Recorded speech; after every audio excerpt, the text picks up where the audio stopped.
Fredag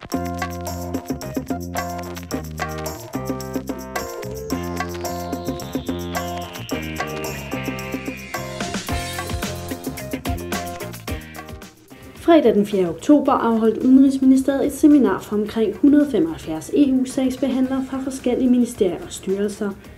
Målet er, at Danmark skal blive bedre til at varetage sine interesser gennem Europakommissionen. Der er en meget intens forhandling i kommissionen, og den kører helt indtil det bliver fremsat. Kommissionen har blandt andet initiativretten til at fremlægge forslag til ny lovgivning for Europaparlamentet og Ministerrådet. Og det kan godt betale sig at forsøge at påvirke kommissionen. Kommissionen ønsker faktisk en dialog med medlemslandene. De ønsker en dialog med den store ekspertise, der ligger ude i ministerierne. Og i den proces er øget samarbejde mellem ministerierne i Danmark af afgørende betydning. Hvis vi skal sikre, at Danmark kun taler med én stemme, når vi går ned i Bruxelles, så er det helt centralt, at vi har en fælles koordinationsproces i København. At ministerierne taler sammen og udveksler idéer og videndeler.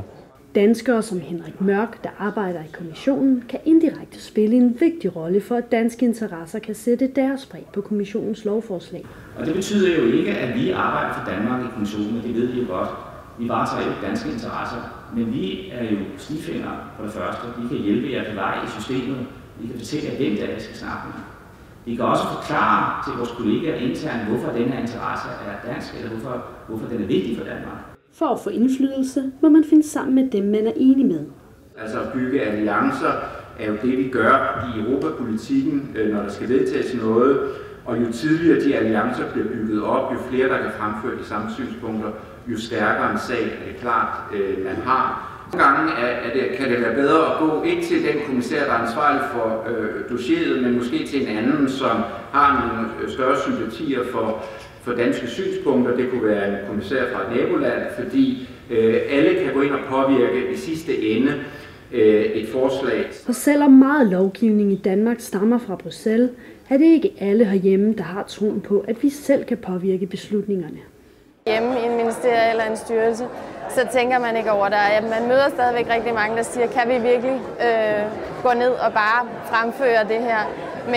Men heldigvis vil jeg sige, i hvert fald også i vores eget system, der er der meget, meget opmærksomhed på at bruge de her kanaler. Og netop nu, frem til valget til Europaparlamentet i maj 2014, har Danmark særlig gode muligheder for at få indflydelse.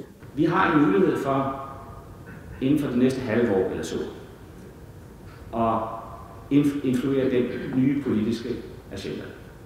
Men det betyder jo igen, at det er noget, som man ude af ressortministerierne skal prioritere. Det tager tid at gøre sådan noget.